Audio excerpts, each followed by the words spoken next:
Guys,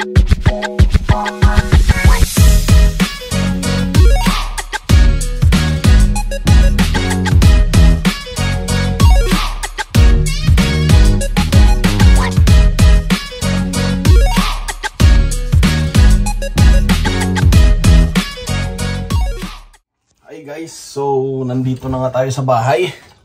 Ito na ang ating nakuhang steel head.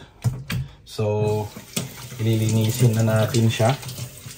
Ang process po na ginagawa ko ay nilalagyan ko ng baking soda. Ayun. Yan ang katawan. Baking soda, bakit nagtataka po kayo? Kasi sa fresh water natin siya nakuha. So para matanggal lang po yung kanyang amoy at saka yung mga tawag doon.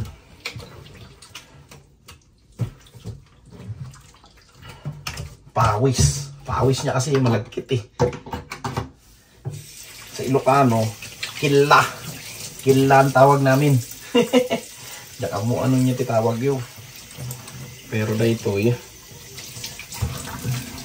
Nililinis natin kasi madulas-dulas kasi siya.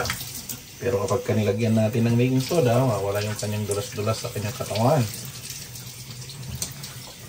At sunod, lagyan natin ng asin. So, lagyan natin siya ng asin. Salamat. Shout out sa aking kapatid sa likod ng camera. May tagahawak. May tagahawak ng camera natin ngayon. So, yan. Mixin natin siya. Para mawala yung dulas-dulas sa kanyang katawan.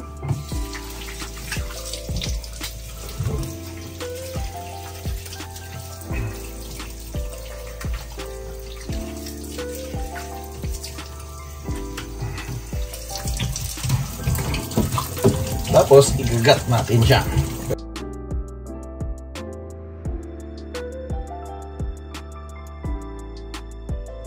Shout out sa ating Kuya Nars na tagbigay ng ating fillet knife. Shimano fillet knife from Kuya Nars. Shout out sa iyo, Kuya. Thank you. Gagamitin natin ang yung fillet knife na niregalo mo sa akin. Ngayon, igat muna natin siya. So, tanggalin muna natin yung kanyang guts.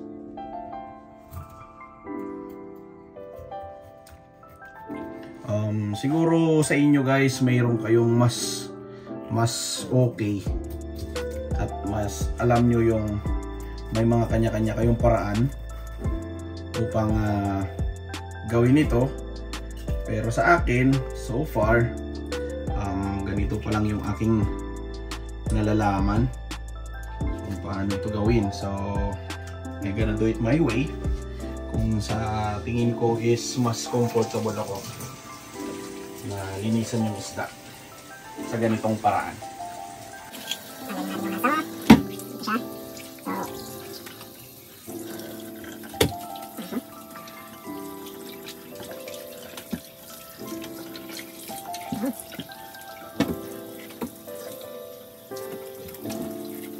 Ito ay isa male na trout guys. So, makikita nyo dito sa gitna, meron siyang ito yung hanginan. Saka merong bloodline dito, which is tinatanggal ko kapag inilinis ko ang trout. Kasi dugo po ito, bloodline. Kaya dito po yung bloodline niya. Tinatanggal ko po siya. Yan. Tanggalin natin yung bloodline.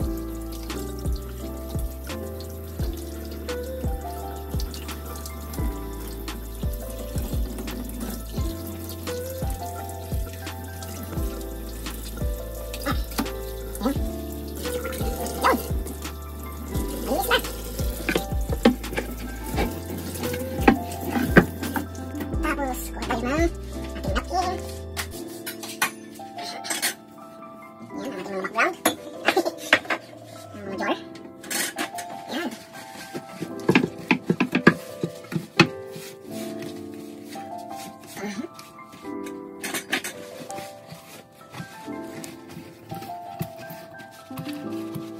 Alright guys, atin na siyang i-fillet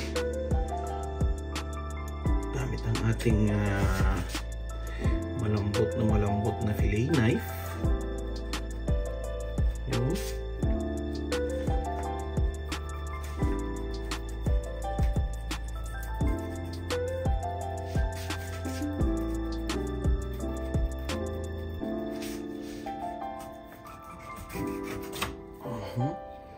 And then, slide lang natin siya to the backbone. Ayan.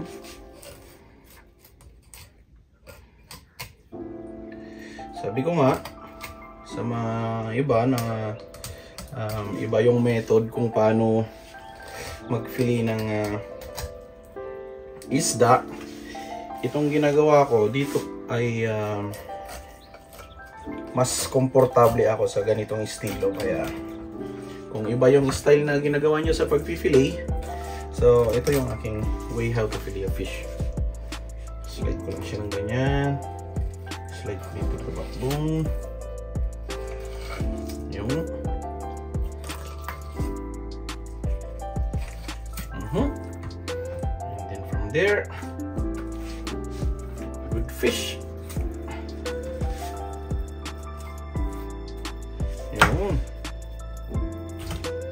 It's a nice fillet. Chicken fillet. At ganun din ang gagawin natin on the other side.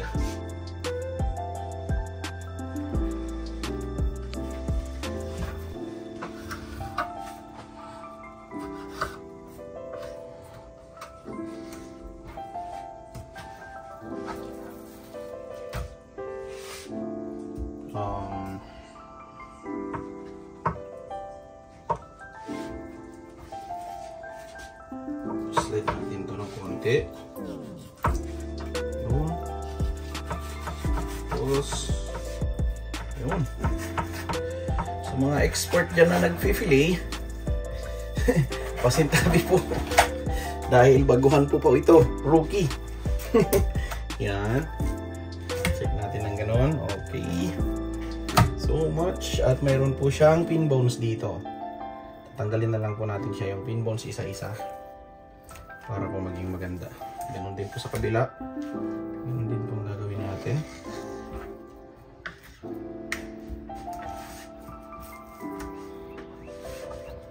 Pero tatabi natin ito kasi i-bake natin siya. Papakain natin siya kay Mrs.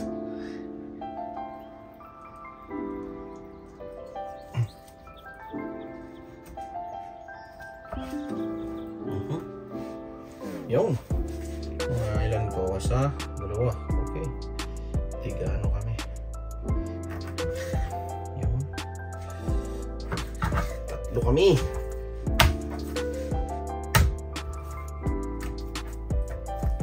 Maghati-hati. Nasaktan ko dyan. Okay guys. So ayan nga guys, meron tayong meron tayong guest, si Chef Boy Lugri. Chef Boy Lugri ang gagawa ng ating menu ngayon. Yun, kanya nang tinatabas guys ng maliliit. Ano yan? Cubes?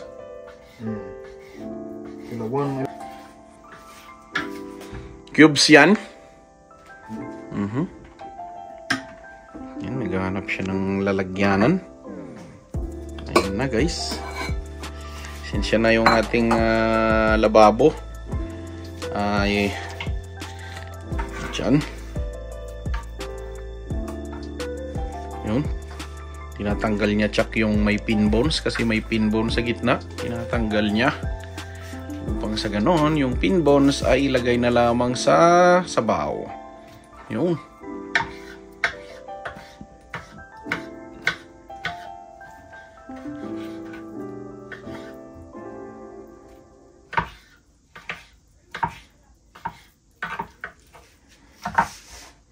Anong klaseng luto yan?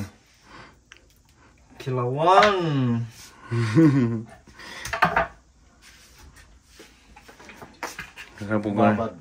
Babad muna ng suka.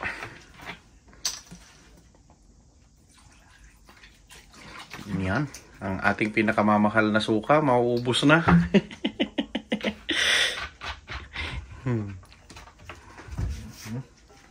Sit there for a while habang nililinis namin ang ibang gagawin. Ito na nga, it's time to cook our fish. So gagawin lang natin siya, lalagyan na siya ng pepper.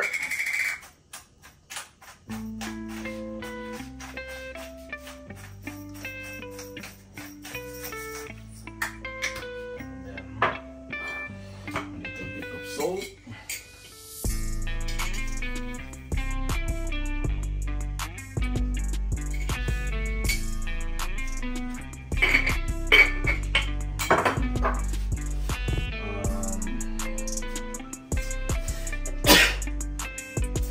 Number 2 spice.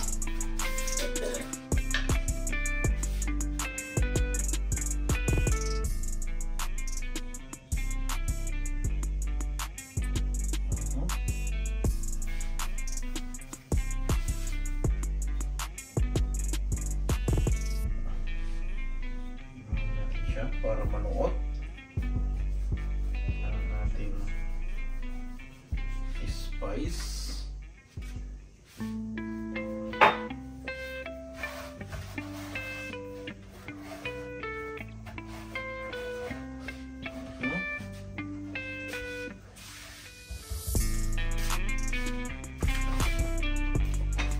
Patakan natin siya ng olive oil para kumapit yung kanyang mga spices na nilagay natin. Balik na natin yung proseso. So ganito kasi yung ginagawa ko eh. Hindi ko alam kung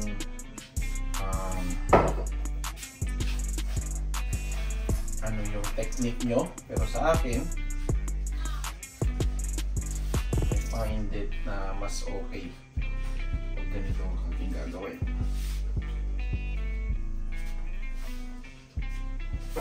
Add natin yung pan ng little bit of olive oil.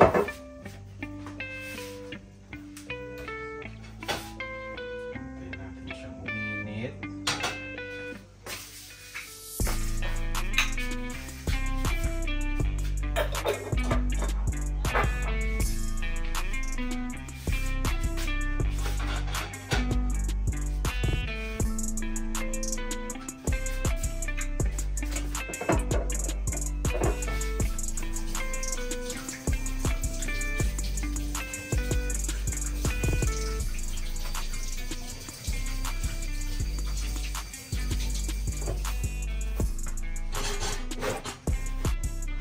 I-preheat natin ang ating oven. Alright.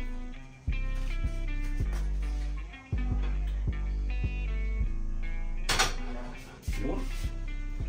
Lagyan natin ang fish. Upside down.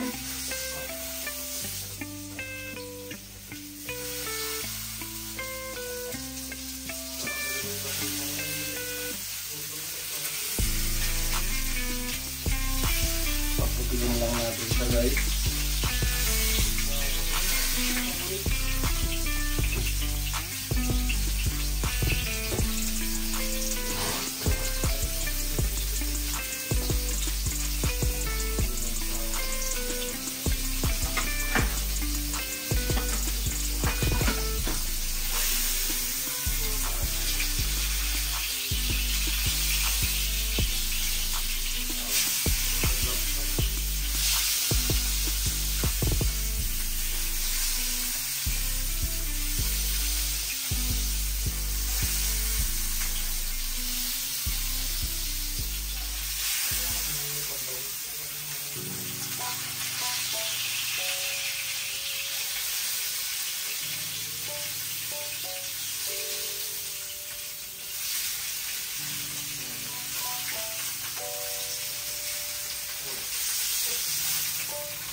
Tapos, kapag sobrang mainit na siya,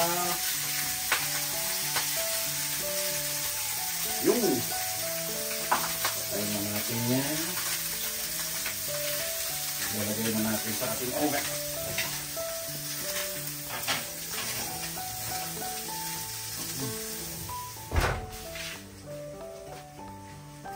Lagay natin sa oven for 30 minutes. Hi guys, eto na. Check na natin yung ating nilagay sa oven. So, let's see. Turn off muna natin.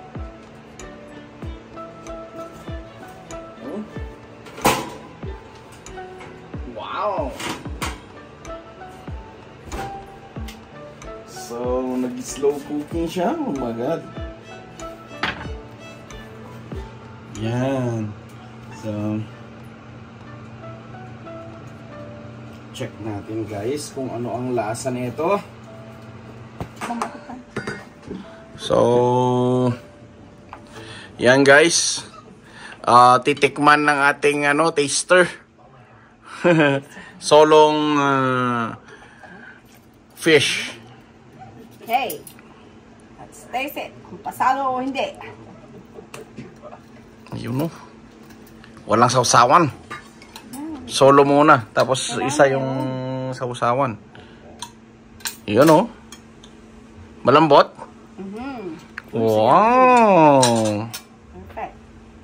That's nice.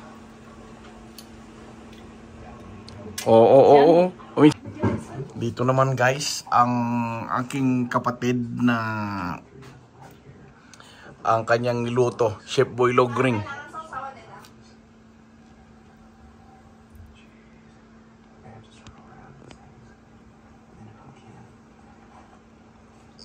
Wow, what a reaction.